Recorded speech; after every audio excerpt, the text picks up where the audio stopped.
Hold on, not yet because I actually didn't push the button. So we're going to be recording this session, guys, and we'll make it Okay, great. also Recording available has online. started. So that's I'm trying to get your consent for that. So I've pushed the start recording session now. Okay, Jaflet, recording has started.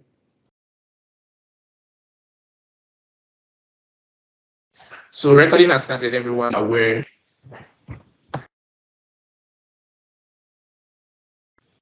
Okay, great. Thank you very much. Can you hear me clearly? Jaflet, we can hear you. Great. So recording has started. Good Yes. morning, good afternoon, good evening, everybody, wherever you're joining us from. And thank you again for making our time to be part of day 3 of the 30 Days of Learning program onboarding. Today, we'll be walking you through the different applications and services that you can utilize with your Microsoft 365 accounts. If you haven't, please go back and watch the recording of yesterday's session where we showed you how to create your Microsoft 365 developer account and also create your Power Apps developer plan account. And if you have any questions at any point in time for this session or for past sessions, please be sure to ask on this call or could ask on Discord server. A mentor will be sure to respond to your question. So at this point, I'll be sure passing it on to Olariwanju Ibuke, who is a cloud advocate, a senior cloud advocate in the next generation experiences team at Microsoft. And in this session, he will take you through these different applications, these different services, and how you can utilize it throughout the period of this program. Over to you now. Okay, thank you very much, Jaflet, for that introduction. I also have on the call other members of the team, Bethany from Kenya, Bethany Jepchumba from Kenya. We have Sumelis Diko. They will be there moderating and helping you out throughout the session, and a lot of volunteers that we have, and even student ambassadors on this call trying to clarify one or two things. Thank you all for joining, and let's move forward. Okay, so just before I go straight to what we have, don't forget the 30 days of learning is in 3 tracks: the data analysis in Power BI, the Power Platform, and data science and machine learning. And the question is, I'm learning data science. Do I need all this? Same question like what was asked yesterday. And what I said before we start this program was that, before we start this session today, was that when you get to your workplace, the first application you will use, even as a data scientist, is not going to be Python. It's not going to be Visual Studio Code. When you get to your workplace as a data analyst, the first apps you'll be using will not be Power BI or Excel. When you get to your workplace as a Power Platform developer, the first app you'll be using is not going to be Power Apps or Power Automate. They will be Microsoft 365 apps that make room for collaboration, automation, and productivity. So this is why it is important. You cannot do without them. If you are so skillful in other areas and you don't know how to use well these apps and services, it will limit your productivity. It will limit the rate at which you collaborate. And ranking or promotion or performance in the workplace is not just based on your individual performance. It connects to how well do you collaborate with people. And if you don't know how to use these apps and services to do that, already you are affecting your performance. It also has to do with how productive you are. Yes, you get it done, but we would have done it better if you use another way. And if you don't have to leverage on these productivity apps, there is definitely no way you can attain that high level of performance that can be exceptional. You can be successful, but being outstanding or being exceptional requires very good knowledge of how to collaborate better and how to also be more productive. Okay. So yesterday we walk you through how to create your Microsoft 365 developer account. So what you can see on the screen right now is a screenshot of those apps and services on Office Portal. And in the past, according to, based on what Jaflet told us yesterday, you can get that Microsoft 365 is not just Office. In the past, we have Office, just normal Office suite, Excel, Word, PowerPoint, Access, Publisher, Outlook, and few of those things that are desktop-based applications, meaning you have to install them on your system, and they are perpetual license. Once you buy, that is all. Office 2003, Office 2007, Office 2010, and once you buy them, they are for that year. You can get some, update being pushed, but you won't continue to get those updates. And that's why we have new version. But for Office 365, it is subscription based. You pay every 365 days, but give you access to more solutions beyond just the desktop version. You have access to the online version. And what that 365 means is not just number of days of subscription. It means 365 anywhere, any day, anyhow. Anywhere means you can be anywhere. You don't have to be on that particular system where you've installed it. You can be on another system and still be able to access it. It can be any day. Any day means any time of the day. It can be in the morning, in the afternoon. When you close office, you close from work. When you're at home, you can continue to still access those information, those resources, because they are on cloud and they are on premise. So those things are available on your system, also in the cloud. And we have anyhow. You can use your mobile phone, you can use your tab, you can use your system. It doesn't have to be the regular way before that you install it on your desktop. So that sort of speaks to this 365. But let's take it out of Office, because Microsoft 365 is more than Office applications. And from this screen, you can see a lot of applications. Some of them are available as a desktop apps and on web online apps, while some are only online services. For example, bookings, we don't have the mobile or desktop app for bookings. Excel, we have Excel desktop, we have the one online. Microsoft Forms, you don't have the desktop app, you have to go to forms.office.com to access it. The compliance, the whiteboard, the security, you don't have the visual, the security, you don't have desktop app for them. So how best can we understand these Office 365 apps and services that we have right here with us? I try to classify them into these categories. There are still more apps that didn't fall inside here, but these are things that I want to call your attention to. Microsoft 365 apps and services can majorly be classified into these four categories. There are other categories. The first is collaboration. What are the applications that can help me to collaborate more? First, Microsoft Teams, which is what we are using right now. It enables you to collaborate more with other people. You chat, you interact, and you do your conversation. You share files. You work together on files in Microsoft Teams. SharePoint is the WordPress, or is the document management system for Office apps. If you share any file in Microsoft Teams, they are one way or the other linked back or stored on SharePoint.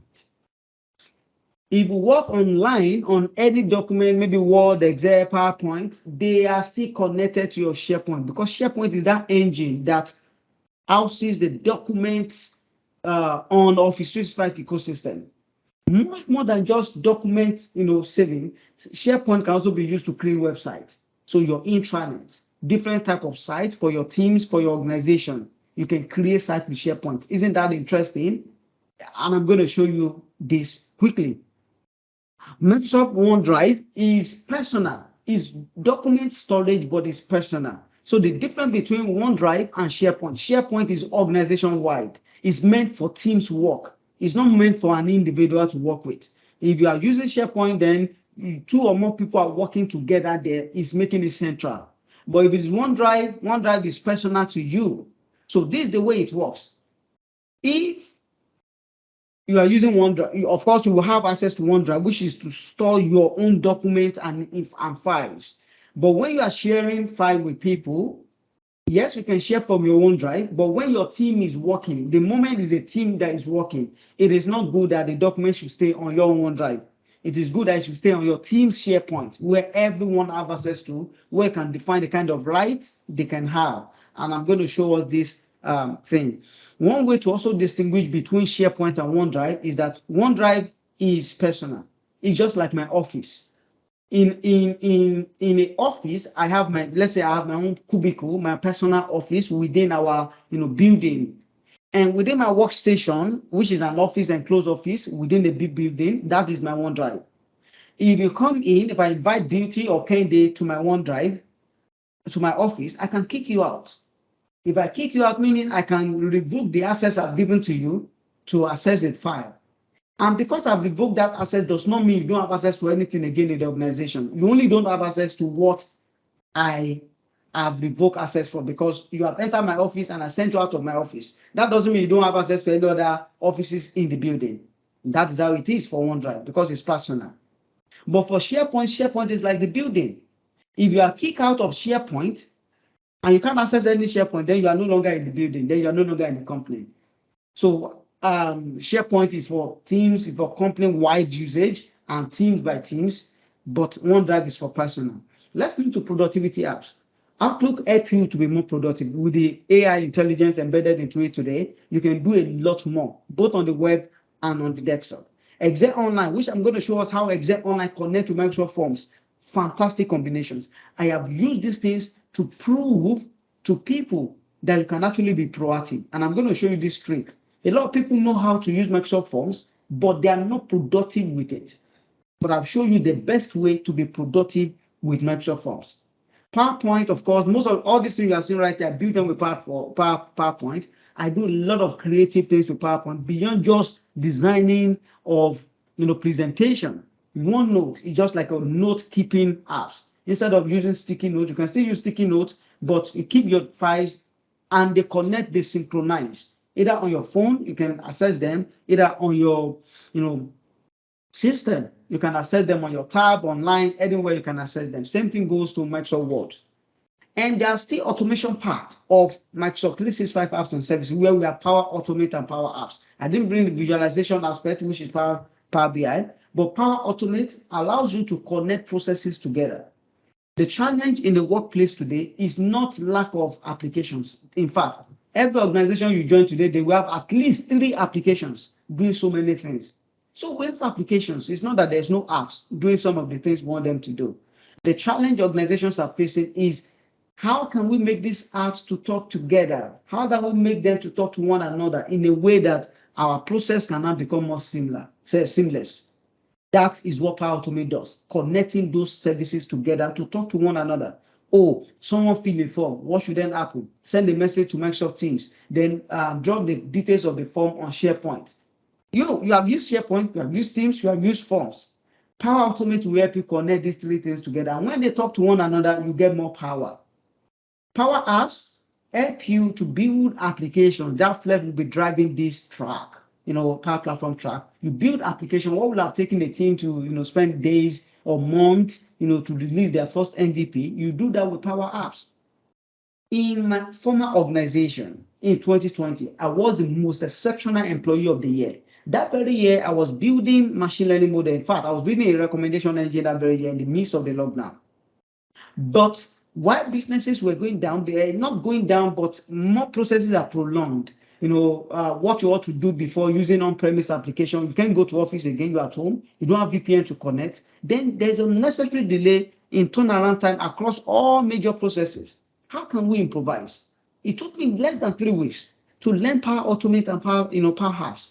I was just learning, okay, how can I do this thing? What do I need to do? And I started automating processes.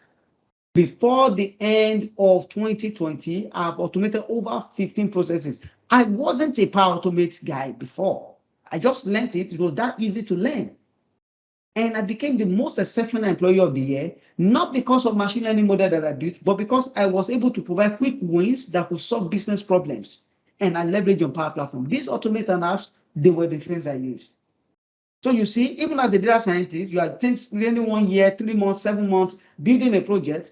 You might even develop more value by adding these tools to your power. Your power. While that project is going on, we can give you a quick win, and you can develop a quick win that support the business. You have more value doing that. So don't just think that it's all about the Python or it's all about the Power BI. These apps help a lot. Then we have the compliance and security as part of Microsoft 365. Which obviously Microsoft is a security ground up company. All our apps and services are built with zero trust. So there's security assumption from the beginning. So everything is first on security, then we build all the features. So you have these apps for security and compliance as well. Now, before we just go to do some demonstrations so that I can show you exactly how this thing works, don't forget, not just today, at the end of this training, make sure you tweet your learnings. NG 30 days of learning using this hashtag. The reason why it is important for you to tweet whatsoever you are learning all these days repeatedly is you are giving visibility to your potential recruiter. You are showing them, your learning and growth journey. It's not just one day appearing with a lot of big vocabulary on your CV, but they can actually see one time, one day. And as a matter of fact, you can even put this hashtag on your CV. And when they click on it, you can always search yourself. There's a way to search. I'll show you guys later on Twitter. All the hashtag that relates to you, that you have all the tweets you posted using a particular hashtag. You can see that on your profile and copy the link to it and put it on your CV. The moment you say talk about your growth journey, once they click on it, just shows all the series of tweets you've made about your growth journey. And that alone is a testament that yes, this person actually went through a process and not just vocabulary on CVs and all the rest. So make sure you take this serious. It's a way you can leverage and push yourself out there. All right, so it is time for us to explore Microsoft 365. I'm going to be sharing my screen now, but this time around share my entire window so that you can have access to this. All right.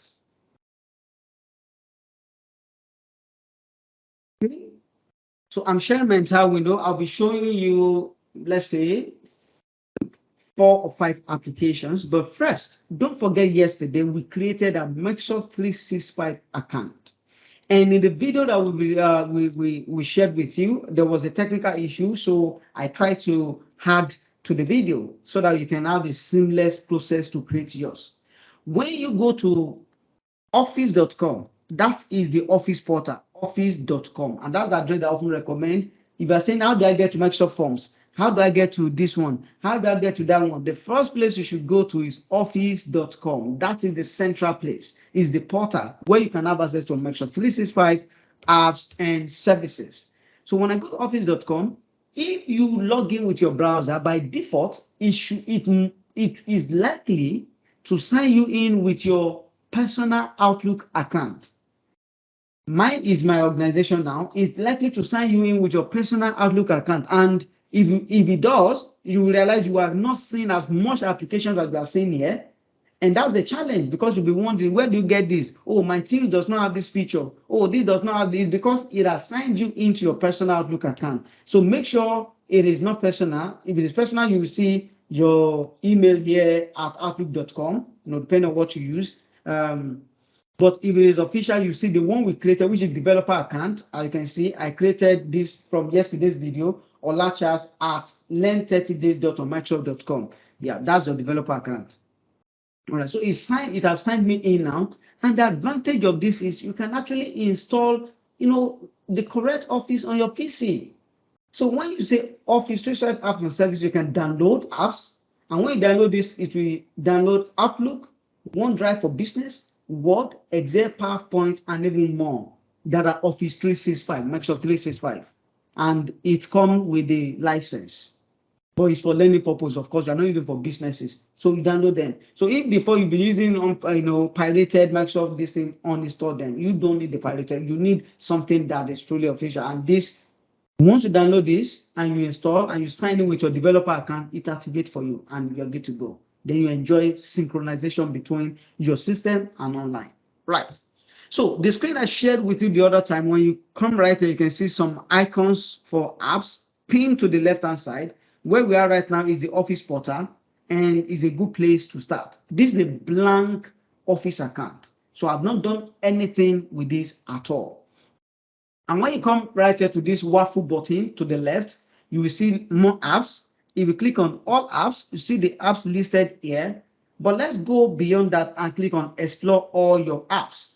When you do explore all your apps, you can see the exact screen that I shared in my slide is here. So it's not created. Everything is here. Admin, because this account I'm using is the admin account.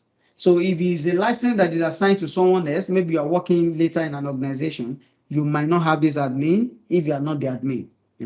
And depending on the level of license assigned to you, you might not have few more apps here.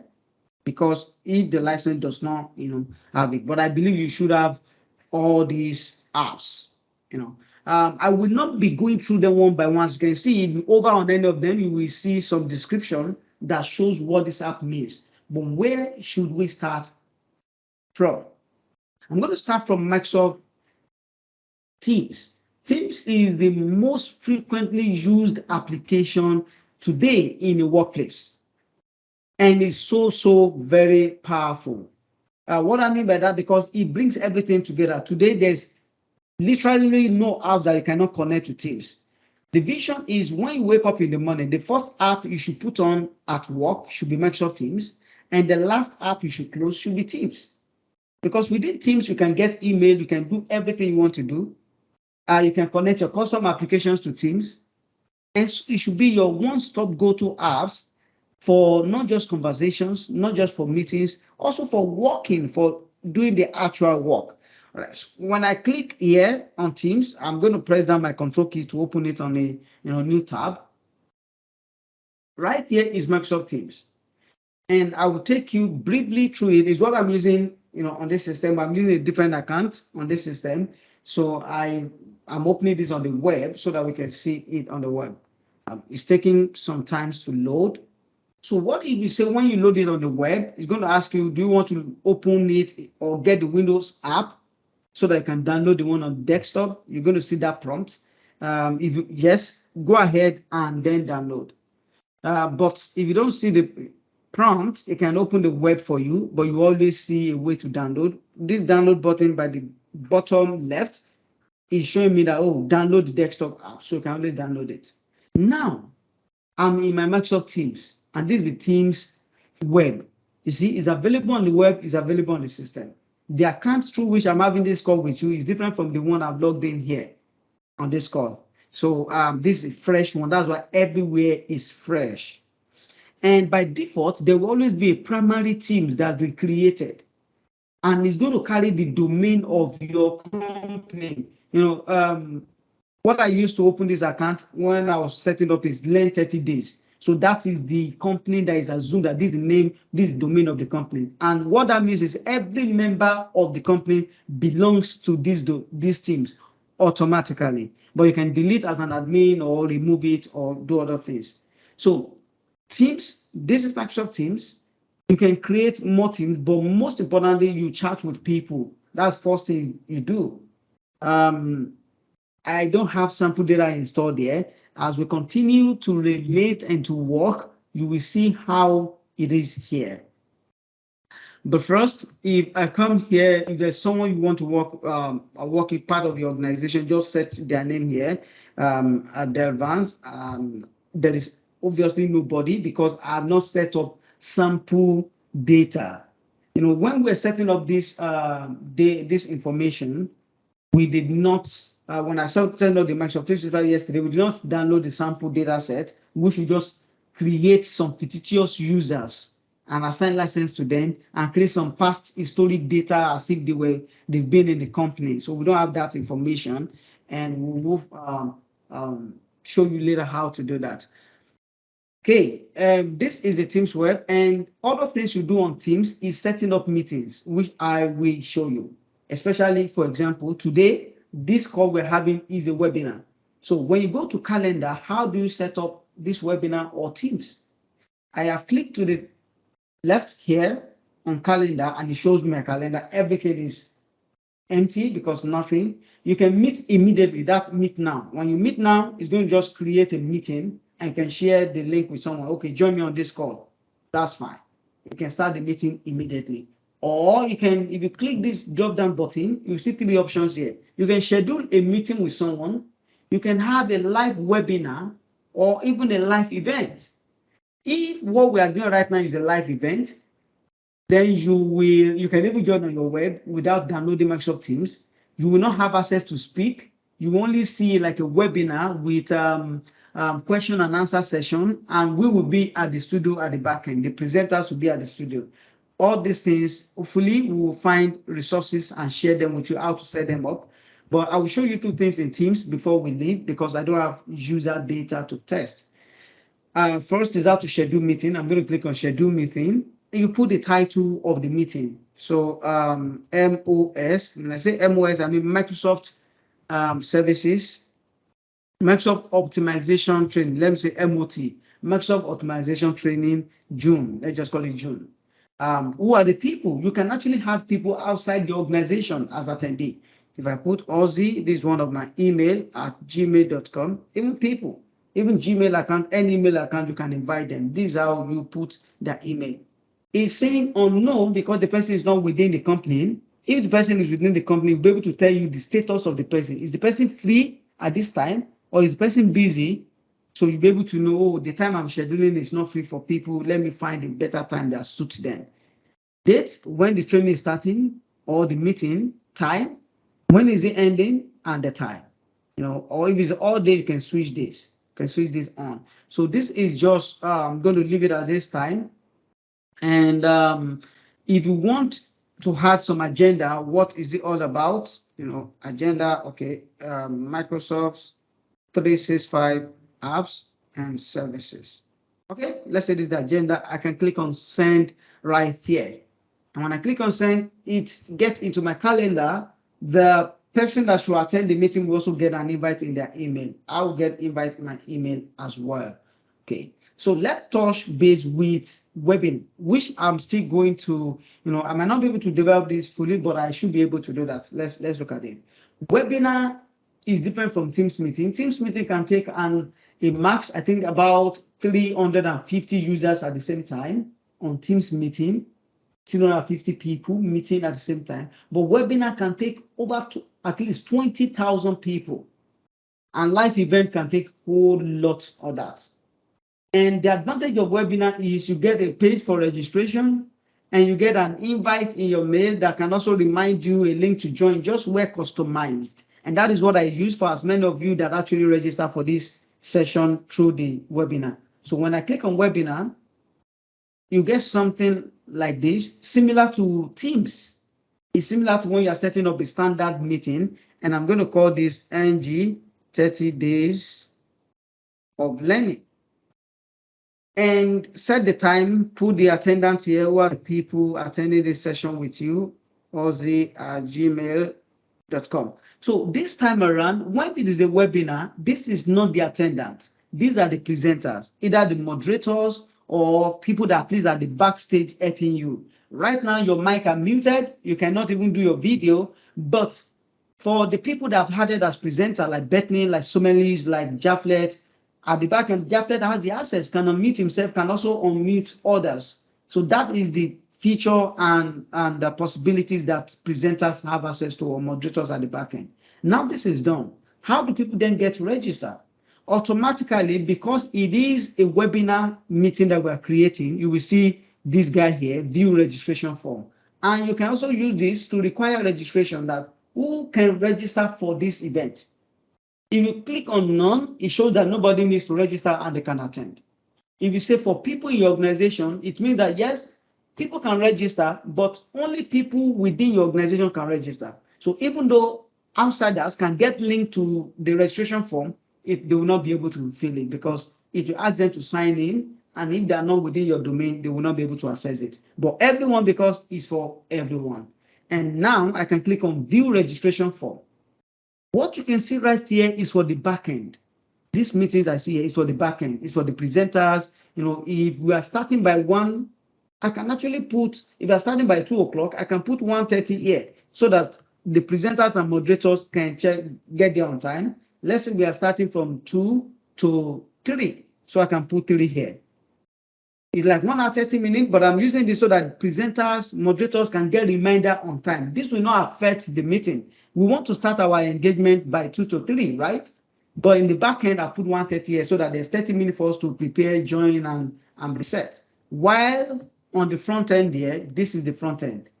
And I can actually set up this meeting now. For people, we have access to fill it. Let's say NG 30 days of learning.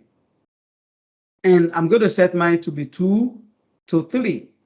So it's going to be 2 to 3, 2 p.m. to 3. So people that will attend, we see this date and time, and not the one that I've used at the back end here when setting it up. So not this. This will be for presenters, while this will be for people that are filling the form. Here you can set the description of the session. What is it expected? You can add speakers here. Here I can add Jaflet, Wamu, then I can, Wamu. I can put the bio about the speaker here. What do you need from the people to fill the form? Is it their first name, last name, email? Is that sufficient? In the one that you register, I put a custom question and I had a choice question, which is gender. So you can actually type gender and say female or male. Those are the options I'm interested in. Should it be required? Yes. That is not all. You can also upload an image, and it must be of this dimension. I've created a lot of images with Canva, so I'm going to upload one of them. Click here to upload image, go to my downloads and check my webinar, and you're going to see this guy here, which is for this session, getting familiar with apps and services. Click on done. So that way, it's so great. I will click on save, and this is my registration link that I can now copy and share with people. If I share that right here, you see, if you click on it, you will be able to see the page because you don't need to sign in. And I can also view on browser to see how it looks like. Oh, this is how it's going to look like. Awesome. People then go ahead and fill. You see, so these are the tips. I just showed you this, but the real other thing, and I have to send this guy so that it's saved. Send is another meeting already scheduled on Teams. You will see that there's something like a presenter on a pulpit here. It shows that it's a webinar. You are broadcasting to a large audience, speaking to a large audience. Why this just more or less a meeting? Okay, in another session, we will show you how to actually optimize Teams with sending charts and using some features within Teams. Let's go next to another app that we'd like to show you, which is Forms. And it is very, very interesting. The feature I'm going to show you in Forms. So let's go to Forms, right click and click on Forms so that I can open it in a new tab. Obviously, I didn't.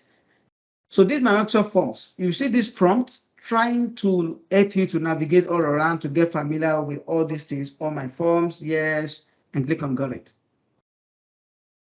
Everywhere is empty, and we have two things here. We have forms and we have quiz. You can actually create a quiz for people to fill and score it. We will see those use cases as we continue to go on, but not in today's session. And I'm going to do something really interesting to show you productivity and creativity. First, this Microsoft form, you can actually navigate there by clicking on office, forms.office.com, but I prefer to go to this portal here, and from here I can locate my forms.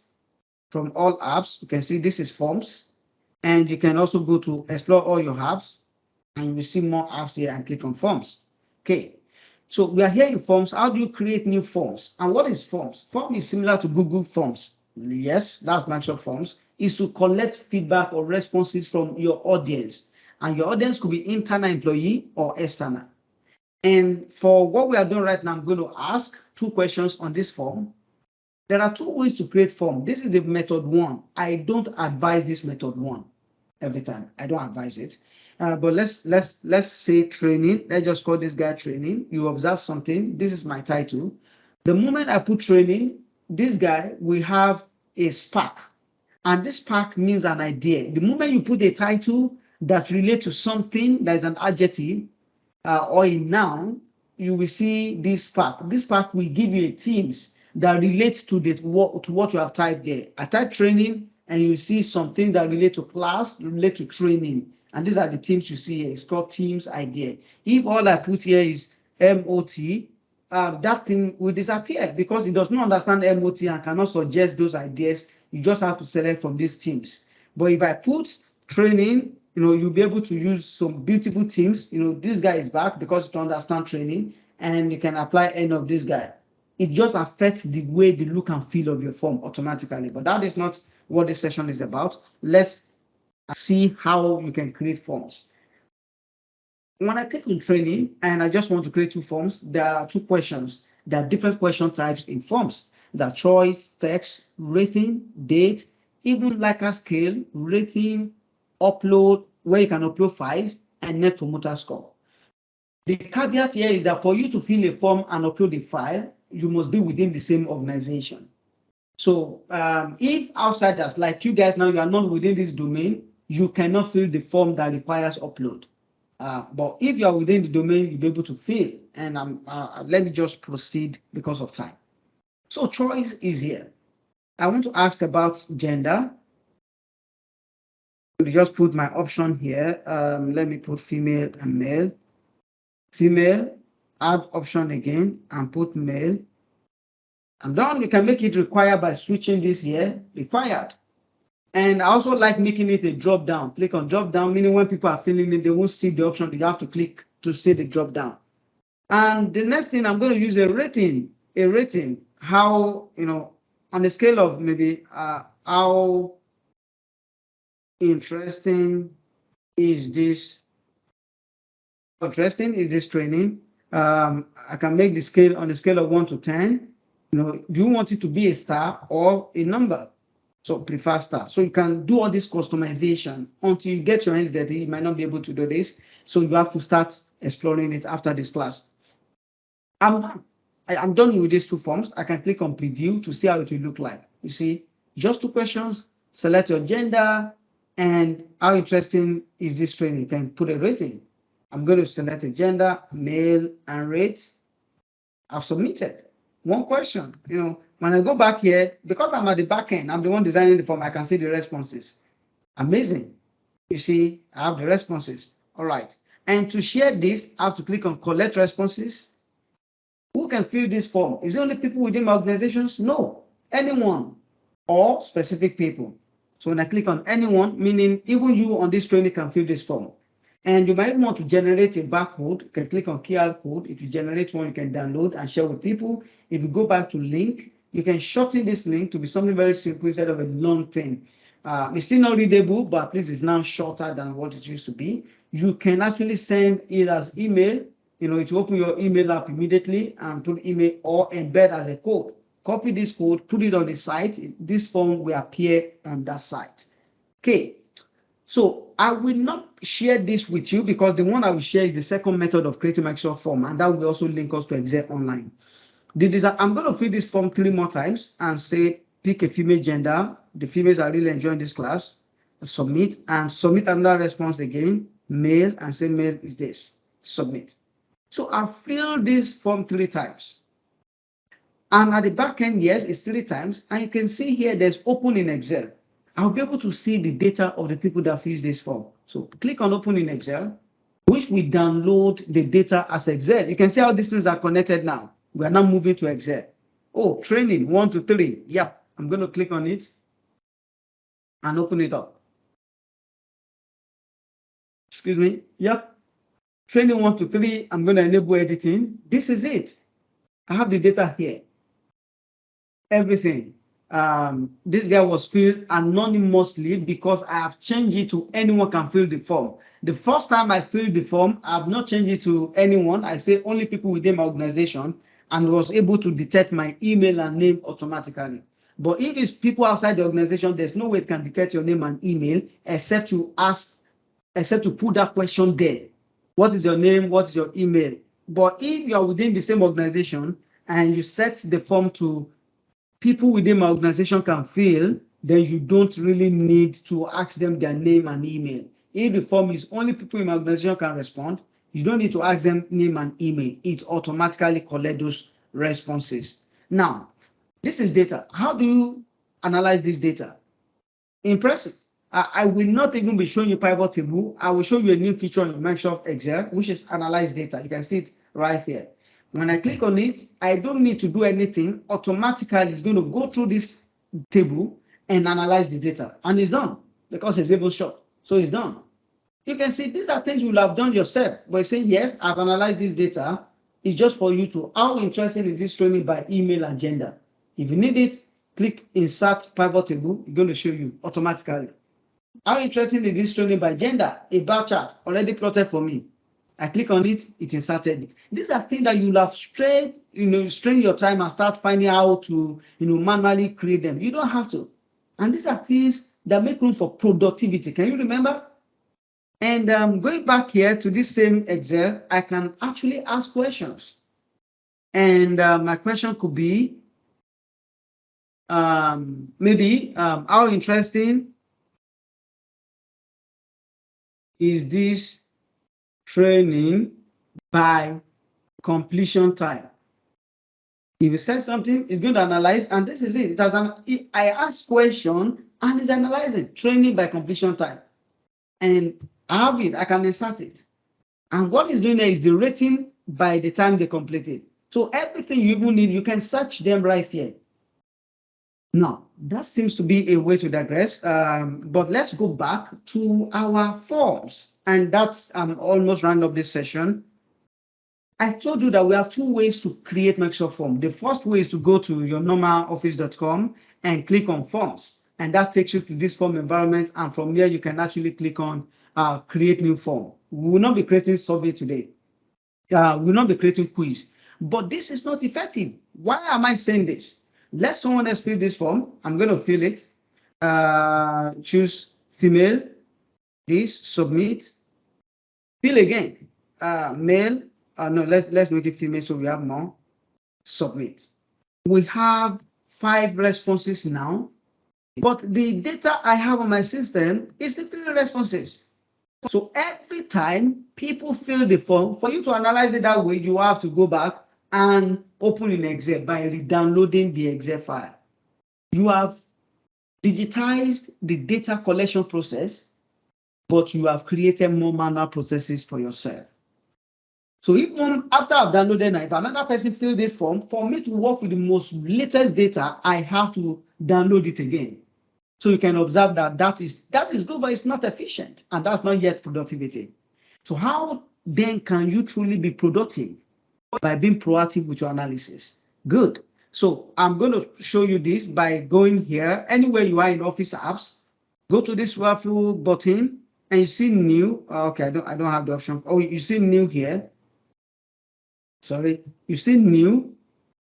From this new, you can actually create an Excel workbook, or just locate Microsoft Excel. Go to Excel, and from Excel, start a new workbook. This is a new workbook in Excel, and that is the method 2. The method 2 says open Excel workbook first. So why did this guy go here? I open a new workbook in Excel. Okay, open a new workbook in Excel, blank workbook. I'm going to click on it again, blank workbook. So when you click on blank workbook, and this is what we have, a blank Excel online. This is Excel online. It's different from Excel desktop. I'm opening for the first time, and that's why you are seeing this. Okay, close. It has similar features. It has similar features with Excel online or Excel desktop, but not as much as we have on the desktop. There could be some things you want to use that you need to open that file on Excel desktop so that I can do all those things there. For example, the likes of pivot table is not that optimized yet. It's on the desktop that you have them. So how then do we are talking about productivity, right? Yes, you can create form, but what is the best way to create it? Go to insert. First, rename your form, and let's call this now NG 30 days of learning. Let it be the name of the form you are creating. That's the name of the Excel. So I've saved my Excel now. Because it's real time, it's online, so it's saving real time. That's why as you are typing, it's saving those changes. Go to insert, and when you click on insert, you will see there's forms. If you go to your Excel desktop, you will not see forms. When you go to insert, you will not see forms. Forms is not here. That feature is only available on the web version. And you can see, so Excel Online also has some feature that is really helpful. Go to forms and click on new form. What happened here is that automatically it has taken us to the Microsoft form page and link this form to that Excel Online. So when you come here, you see a form page has been created, a form sheet created. Nothing is there yet, but by default, it has added these 5 columns. The ID for people that fill it, the start time, the completion time, the email, and the name. Given that they're within the organization, if they are not, you will not see anything in that field. So let's start creating our questions. As you're adding questions, you will see them as additional columns here. We're still going to create same questions like before. I'm going to add new here and say choice and ask for gender. For gender, I'm going to add a female. And here I'm going to have add mail, make it required, then add new again, a rating, and ask people on a scale of 1 to 10. Are you, and the question will just be, are you enjoying this training? Yeah, that's the question. Simple. Let's make this drop down. Check this here, make it drop down. And let's collect responses and make sure that anyone can respond. Shorten this. I'm shortening it and I'm going to click on copy. So your first task now, I want you to fill this form. It's open now. Just fill it. But before you fill, quickly watch me as I do this thing. Please, before you fill, watch me. Oops. Yeah, no. Yeah, okay. So I'm going to put it on preview. Gender, male. Indeed, am I enjoying this training? To be honest, I'm enjoying this training. 10. I'm going to click on submit. I've submitted now. If I go to responses, one responses, yes. But something you will see differently is this. The open in Excel here has a cloud icon, and that shows that analyze data, detailed responses in real time. Got it. It has a cloud icon. If you look at the former one, it does not have a cloud icon. This cloud icon means that this data is synchronized to an Excel Online. If I go to the Excel Online, which is this tab, you see the response I just filled is already here. The response is here. And I can actually open this guy as well on the desktop. So if I go to data, I'm looking for the analyze data is a plugin, which is not, okay, is here. This analyze data. Let's do this analyze data as well and analyze right on the web. Is one record. Oh, someone else has filled, you see, real time. Someone else has filled this form. So as people are filling, now you can go ahead and fill, but let me quickly click on this analyze to analyze these details. Okay, someone else, oh, people are filling. Everything is just spreading in. You don't need to be downloading this data. You see, 6 responses, awesome. I can see it right there, awesome. People are filling. And that is the advantage. You see, real time, you don't need to wait. You don't need to be downloading, and you can work on this Excel anytime. I don't know why the analyze data tab is not opening here, but let me go and open it in desktop. You see, many people are just filling. Let me open this guy in desktop. Is that easy to open in desktop? But I will need to log in the same account that I create the form so that I can synchronize. So it's trying to come up. I know a lot of people are filling the form right now, so it's asking me to sign in with that account. So Ola Charles at learn30days.microsoft.com. The advantage with what I'm showing you is that, yes, you can create forms, but that is not enough. That is not enough to create forms.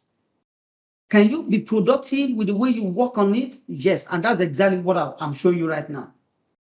You see, real time, SharePoint app has this workbook open because that's the guy that is running the automation and helping us to plug them together. Come to this form, you see a lot of people have filled, about 30 something. Let's click on analyze. Let us have this analysis. That's amazing. Let's come here. You see trend, you see everything. Let me just be inserting the chart. You see, insert chart. I can take this chart to somewhere else. Can bring it down here. Let me scroll down so that I can put it somewhere. You see, frequency of, are you enjoying this training? You see, as many things as I want, there are still more, shows this result. I can actually ask questions and say by gender. Okay, distribution, let's say, are you enjoying this training by gender? I'm asking questions and I'm analyzing. Insert chart. Again, this is it. Some changes have dropped in and it could not merge them. I'm not going to say, I'm going to discard my changes and go back online. But looking at this, see, it's refreshing just to capture the latest responses. We have Wow, we have 41 responses, and people are, 40 responses rather, and people are still feeling.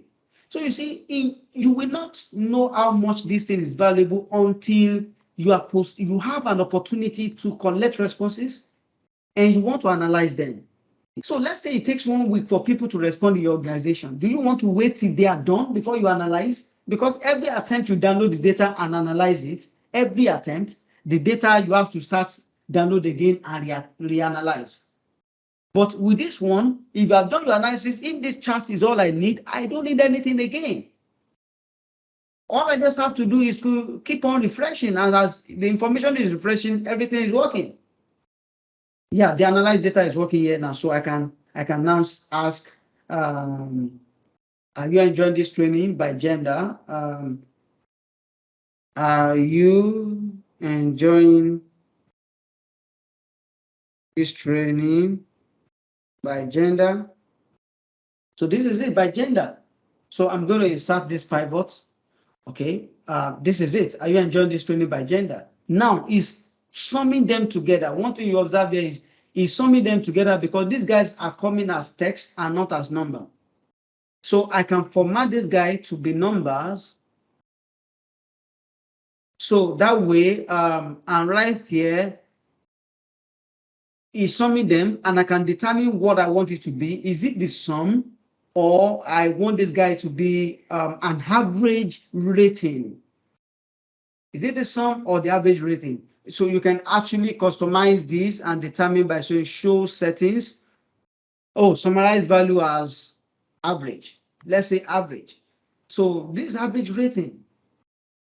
Overall, the males are enjoying this training than the female, because male has 9.11 rating and female has just 9.05 or 06 rating. A key takeaway here is you now have a better way to create forms. So it's not sufficient to say, can you create Microsoft form to digitize data collection? Yes, but can you create it in a more productive way? And that is what we've done. How do you do it? Go to Excel Online first, create a new workbook, rename the workbook, and go to the Insert tab of that workbook, then insert forms. So every form you create will automatically be linked to that Excel. And you can share this Excel with anybody, and they can see those things real time. You can build dashboard from all this like we started doing now, put them together, and people can see them real time. This is just the beginning.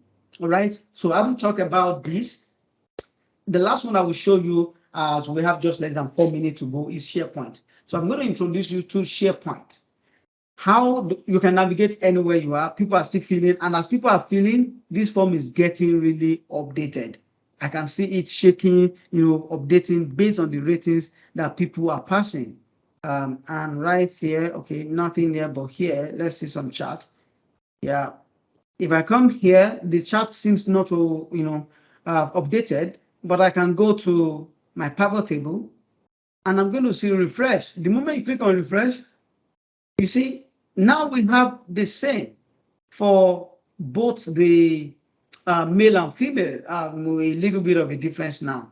9.11, if you take it to the nearest 2 decimal places, 9.12 male and 9.11 female. And that's what this graph or chart is still showing. Okay, so let's quickly go to Microsoft SharePoint, SharePoint, and see how it looks like. Good. Anywhere you are, either in Excel, as far as within Microsoft 365 apps, you can always use this waffle button to locate your SharePoint. And this is SharePoint. So I'm going to click on SharePoint. Like I said before, SharePoint is the document library for the entire Microsoft 365 apps and services. So many of those things connect to SharePoint. Oh, you want to validate? Let's come here to Excel. Where is my Excel? Look at this Excel. At the URL, you will see learn 30 days-mine.sharepoint.com. Before I even talk about every other thing where it's stored but first, everything is riding on SharePoint, because SharePoint is the document library for Microsoft 365. And beyond just saving or keeping documents, you can also create sites with a beautiful site. All right, so let me close this and just show you quickly. If you work in an organization today, or you get opportunity to intern with them and they use Microsoft 365 and they don't have intranet, this is the best one you can give to them. Tell them you can create an intranet, you can start. So there are two different sites you can create in SharePoint. One is team site. When I click on create site, you will see we have team sites and we have communication site. Team site is private, but it's for team. It's not for individual. It's private, but it's still for teams. While communication site for the entire organization, you want to share information, announcement, and the rest. Both of them have different layouts. So I'm going to start with communication site, which can be your company portal, your intranet. So let's click on communication site. As simple as, what is the name? I'm going to put 30 days of learning. That's the name. Automatically, it said the name is available. It has created a site for you. And English, yeah, finish. When I click on finish, you'll be surprised. This is the site. This is my site, 30 days of learning. And I can then start editing this. You can start editing this. Play with it just like WordPress. Click on edit to change the layout. What kind of information do you want to embed? You can do that here. For example, I might want to edit this guy and click on edit. And I'm not editing the layout. I'm interested in editing the text itself. Excuse me, this session, this is a session I need layout. Okay, not to waste time, let's add a session. Just one column. This is the session right here. And here I want to embed YouTube video, for example. YouTube video is asking me to put the link to the YouTube here. Okay, and I'm going to go to here and go to my channel and look for one of the videos, especially the workshop on how to register for 30 days of learning. This is this guy. Shareable link. I think I see embed here. Now, okay, shareable link is okay. Then come back here. Add video. I can paste the link here. And that is all. Once I paste it here, automatically it's there. I can republish. It's going to republish my site. Republish. You can schedule the publish, can publish automatically. See, you can determine the frame, maybe it should not be as big as this, but this is SharePoint site, and this is my YouTube video right there that people can actually play from there. And edit, the video, the site, you can do a lot more with it. So this is just to show you that you can do a lot with SharePoint. This is just the site I'm creating from this, and this is the communication site. So let's go back to this home button, which takes us to the home page of the entire SharePoint. And if I refresh here, you will see the site that I've created. Okay, it's not frequently visit, it's not yet here, but I can create another site. And this time around team site, which is for collaboration. So I'm going to call this data analysis track. So maybe with our data analysis track, we want to have a team site for our operation. So it has created and it's private. Only members can access this site, or anyone, is only members. So I can click next. Do I want to add any members now? No, I don't have any member within this environment. I can click on finish. So this is another site, but it doesn't look like the communication site that we had before, because communication is like a website for announcement and a lot of things. But this guy is a team site, and it has templates you can also choose from. How do you want your team site to look like? These are templates that can actually guide you, just like SharePoint, WordPress. If you have big site WordPress, but you are not even writing any code here. And you learn about this in Power Pages as well in the Power Platform track. I can select this guy because I like the way the layout and say use template. It's for my team. It's going to apply this template and I can start customizing. It is that easy. Okay, we are done with this session. I long to teach you and walk you through a whole lot, but we will get to know them as we continue to use them in this the course of the training. So if there are questions, please let's see your hands up and I'll continue to answer them.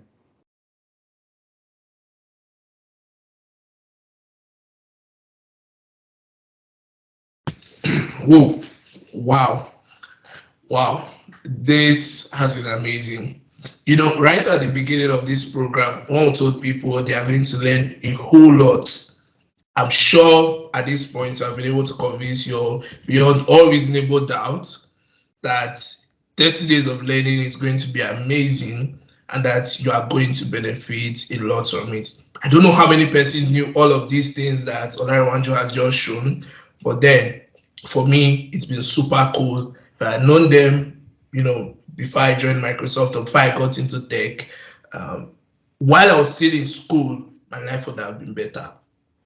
So time for questions, everybody. I can see 2 hands up. I can see Emmanuel.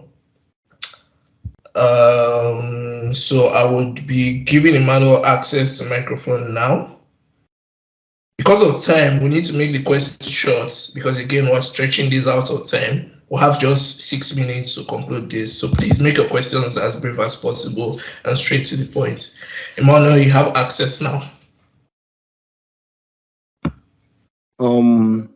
Thank you so much for this opportunity. Like I was very well.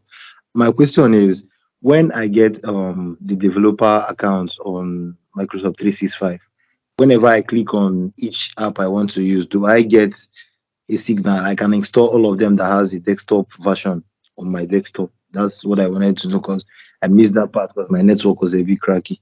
Thank you. This session is recorded. Thank you. It's recorded. But once you go to office.com, you sign in. The very first thing you will see is at the top right is install Office. So once you click on install Office, you see Office 365 apps, and you click on it, it's going to download it on your system.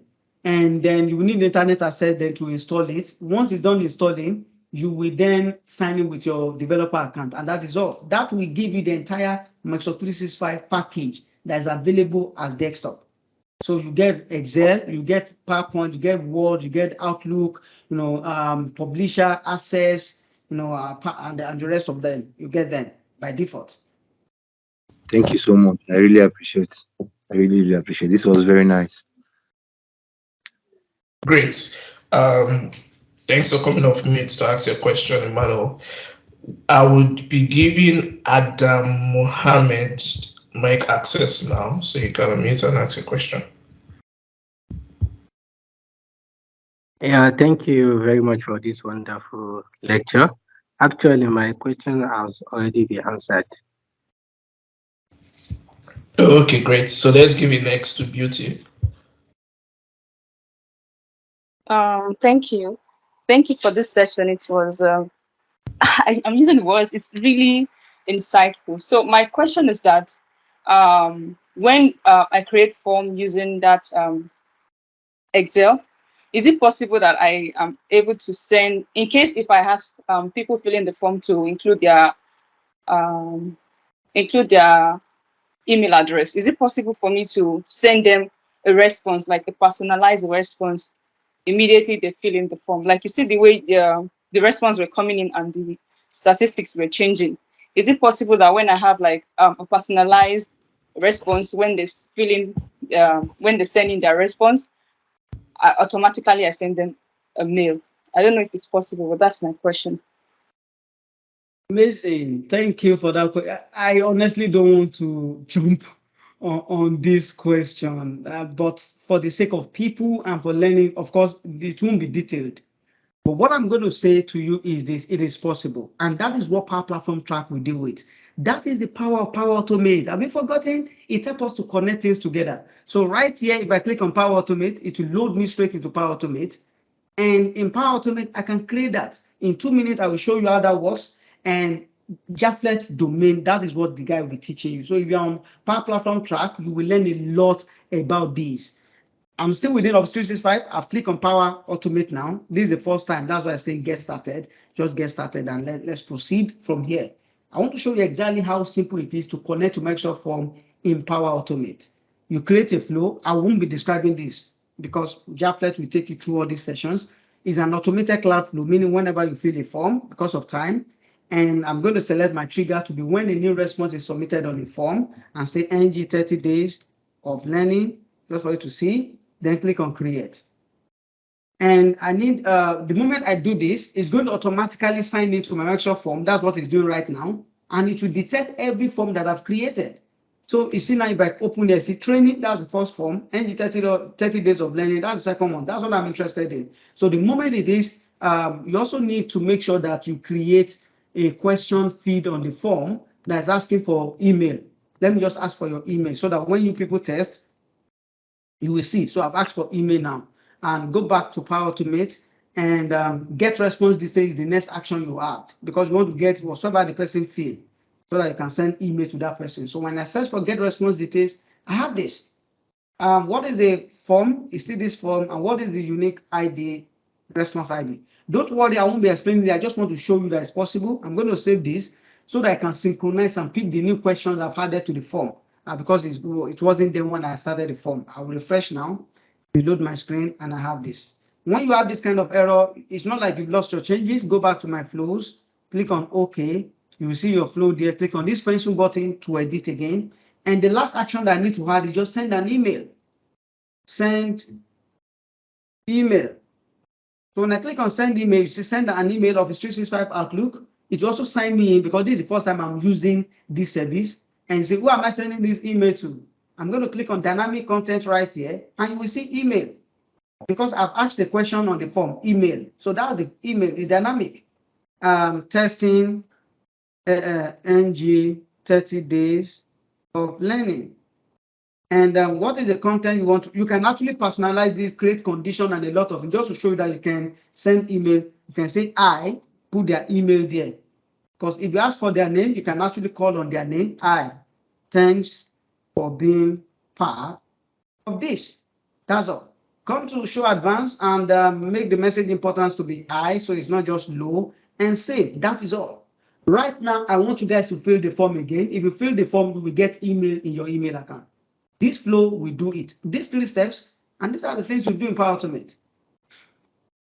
I'm going to put it on test, manual test, and say test. Then I need to fill this form quickly for myself as well. Preview, gender male.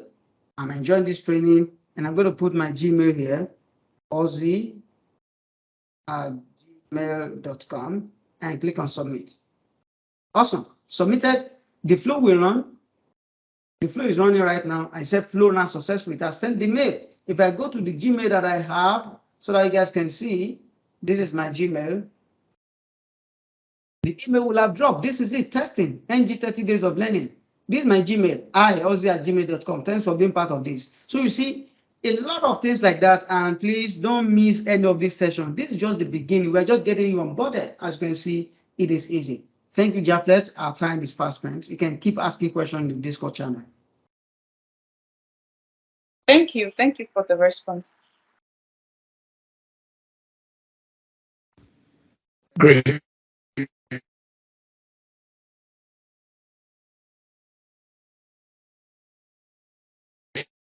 So, yeah, can we answer your question?